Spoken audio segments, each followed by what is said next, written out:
Yeah, I know this is unusual for me to do another video right after I already published one a couple of days ago, but there's a reason why I'm doing this. And the reason is because my sister invited me over for dinner, and I said, "Oh, I wish I could come, but I can't. I'm making a video." So now I have to make a video. So no, that's if she was making dinner, I'd go. She's a very good cook. No, the reason is in the last video, I said the next video will be talking about a new clue that I had overlooked that is going to really give us some fascinating information. That video is going to come in right on the same timeline that it was supposed to, which would be this Friday or Saturday. This is Tuesday. So I'm not pushing it down the road. I'm just adding a supplemental video between now and then because I realized that video that's going to deal with the sixth seal isn't going to mean anything to people who just refuse to see that the seals are open. So I want to make one more stab at that and go about it in a different way to help you see that the seals are open.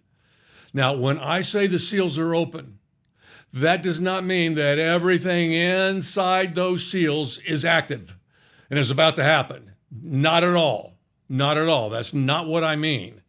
And I want to clarify that as we go along. But before I start, I was listening to some conservative talk show host on the radio, and he was talking about when somebody breaks something, you don't go to that person and say, fix it. Now, he was referring to federal health care. You don't go to the government to fix what they just broke. So I think that's a truism, really, in a way. And I want it applied to the church. They broke prophecy. They have ruined eschatology. Stop going to them to fix it. They're good at a lot of things. Prophecy, they stink at. And they've gotten it wrong, and you have got to let go of the nonsense that they've taught you. Even if you admit, yeah, they have screwed it up, but I think they're right about the seals, that's crazy. That's crazy. And it's because of them right now. There isn't a real established prophetic group of people who are looking really in expectation of the sixth seal. Pre-trib, they certainly acknowledge that it's a huge seal, but they're gone before any of the seals are open, so they're not looking at the sixth seal. Post-trib, well, they may see some real importance to the sixth seal, but there's so much stuff that has to happen between now and then, there's no urgency for them. And the same for pre-wrath and mid-trib. I'm not even going to bring up the completely lost preterists and amillennialists and postmillennialists. I don't even have anything for them. They're so out of touch, I got nothing for them. Really, I specialize in trying to get the pre-trib people to see the mistakes the church has made because I identify closer with them than any of the other groups, but I'm far different. There are a lot of people like me, we just don't have a name. There are a lot of people who see the sixth seal as, yeah, that's where the church gets raptured, but I don't think the seals are open yet. So I'm going to try to get you to see that the entire book of Revelation isn't crammed into one 7-year period, for heaven's sake. That's not what's going on there. And you need to see that. In the upcoming video that I'll do, God willing, in a couple of days, I've had to do some study about Greek texts and so forth. And I can tell you, down through the church age, the book of Revelation has been kept at an arm's length. It has not been given the same kind of love and embrace that the rest of the books have. It's been left out of Bibles in the past.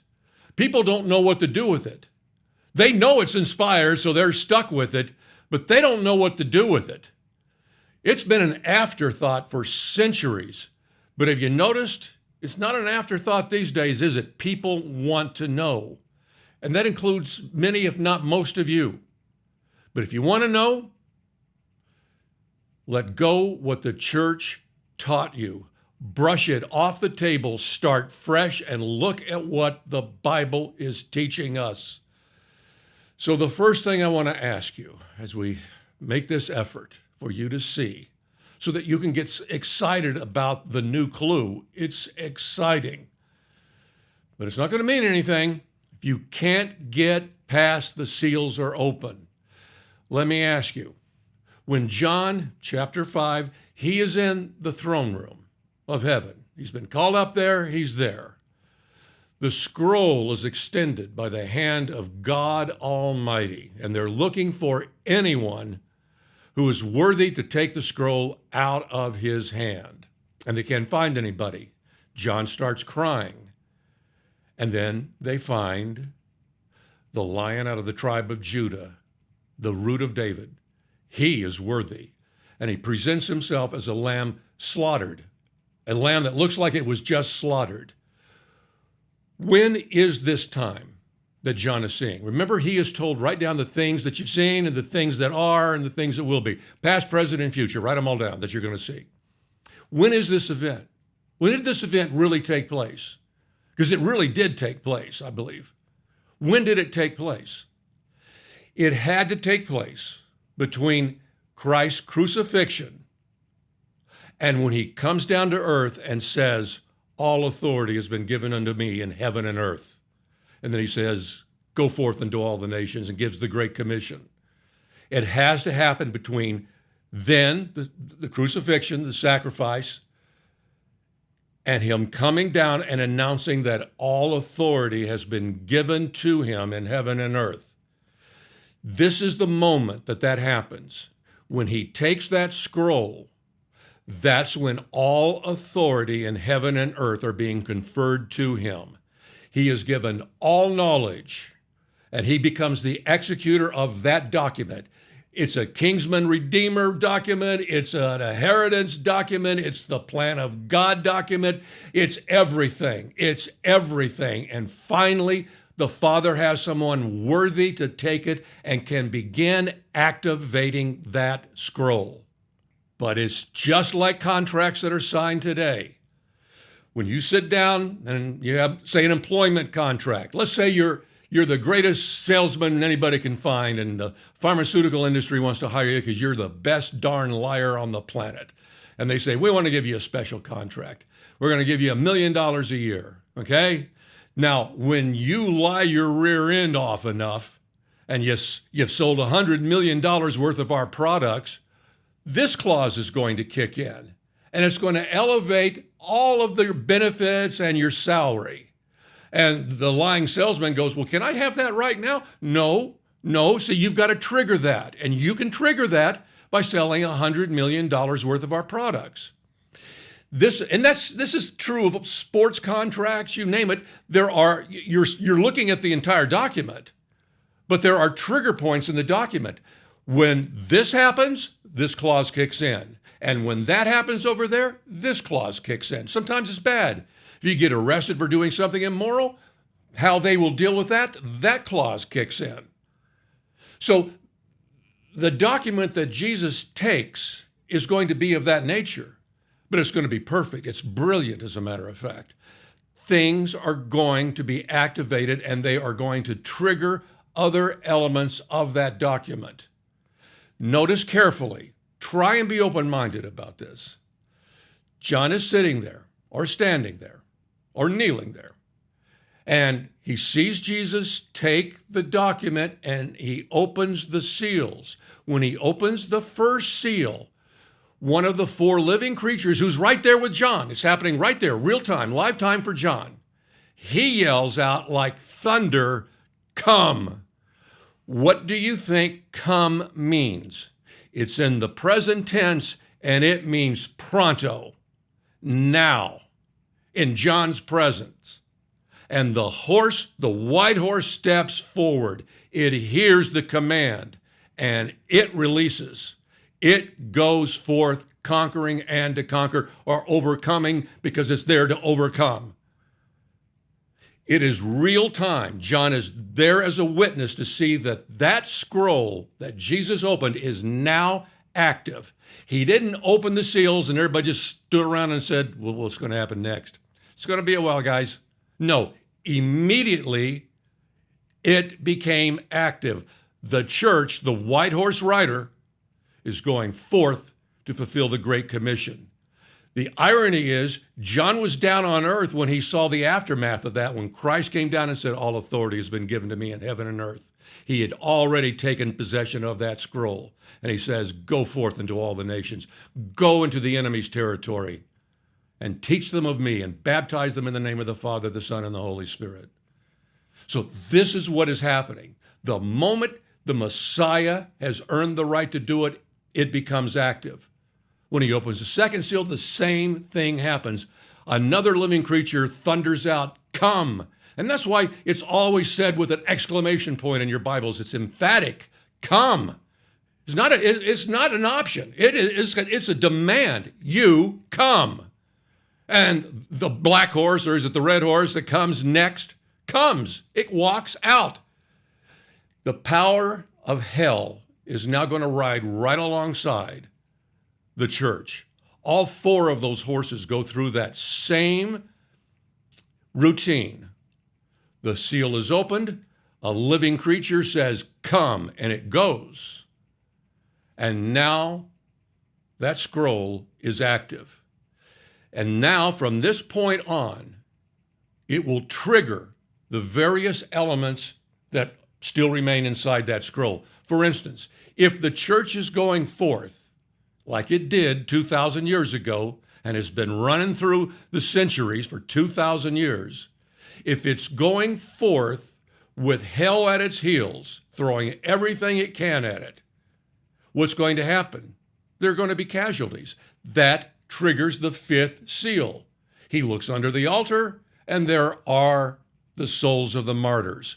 They were killed in this process. That has now been activated. That happened in the first century. But we are told something very interesting. After giving them some white robes, even though they're just souls, it was more of a promissory note, so to speak, we are told, just remain patient because we're waiting for a number of your fellow servants, other Christians, and those who will be killed in a like manner as you were. A number for both groups. We're waiting on that number. The trigger device has now just been armed to trigger the next event. The next event is the sixth seal because the number came in.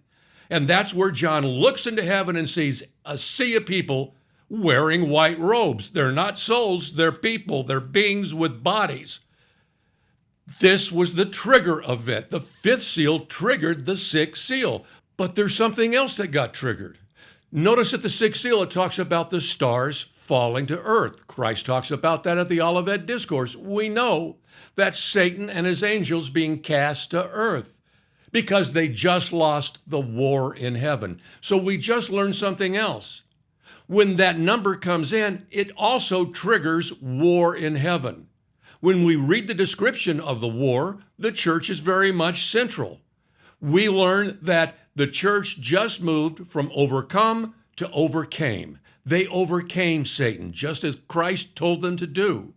The church age just came to an end, and it triggers war in heaven, which also triggers the sixth seal as we see the result, stars falling to earth, the result of war in heaven. Yes, the church age came to an end, but it's also triggering a number of events. It is actually triggering the seventh seal events to begin. We learned that the 144,000 have just been sealed. Why? Because the church has been taken off the planet. It is now back to Israel, and they will go forth. We'll see them later on in the seventh seal. So it triggers that event. It also triggers Satan going forth earthbound to bring up the beast of the sea, and the false prophet, and the number of his name, and the system, and eventually Armageddon, and all of that. It is also triggering the trumpets. The trumpets have been waiting for the sealing of the 144,000. That's another clue that's in there, and it's telling us they will not blow those trumpets until those people, 12,000 from each tribe, have been sealed. The moment that happens, they pick up the trumpets and they prepare to blow. It's triggering events all the way through. It starts with the white horse coming out. That triggers hell coming out. That triggers martyrs. That indicates a number is needed. That triggers the sixth seal, which triggers the rest of the seventh seal and all those future events that are coming. It's an amazing document. And it's been open and active for 2,000 years. Knowing that, that's great. But when's it going to happen? That's where the Revelation 12 sign comes in. Once we saw that in 2017, we should have said, we should have asked, what does it mean? Instead of just saying, it's rapture, it's the rapture. Well, it kind of is the rapture, but not really. What it really is doing is pointing to war in heaven, because it's pointing to the 12th chapter of the book of Revelation. That's what John sees. The first thing in the book of Revelation, chapter 12, John sees a sign, not an event, a sign. It's a past event. It's a woman giving birth to a male child who will rule the world one day with a rod of iron. That's either Christ, the church, or both, but it's a past event. Then he sees another sign, not an event, another sign, another past event. He sees Satan gathering a third of the angels to him, and he hates the woman and the seed, and he pursues her. What's that going to lead to? War in heaven. Immediately after the two signs have been, the backstory of what's about to happen is presented, war breaks out in heaven. And that will trigger the sixth seal. And stars will fall to earth at that point, Satan and his angels. And the Lord, however, will be sending out his angels to gather the elect. That's the power of the Revelation 12 sign. It's telling us war in heaven is coming, which is a trigger event for the sixth seal, which is a trigger event for the Lord's appearance. He says, I will not appear until you see that event. Stars falling to earth or from the sky or from heaven, for the powers of the heavens will be shaken. That's war in heaven. Then they will see the Son of Man coming with great power and glory. It's triggering all the way through. That document was open and running from the moment John witnessed it. But not everything, just a few of the things, and they will trigger everything in the book of Revelation. It's remarkable. And here we are sitting on the precipice of the sixth seal, and everybody's going, oh, sixth seal, I don't need that. Yes, we do. Yes, we do. And there's another clue about the sixth seal that we need to examine. And I've been working on this for 2 to 3 weeks because there's a slight problem that has to be addressed. And now I feel completely confident to address that problem and bring it to you with confidence. And it is exciting, but it will mean nothing to you if you can't see that the seals are open. They're tripping events, and they're about to trip the big one, the sixth seal. God bless you. See you, God willing, in a couple of days.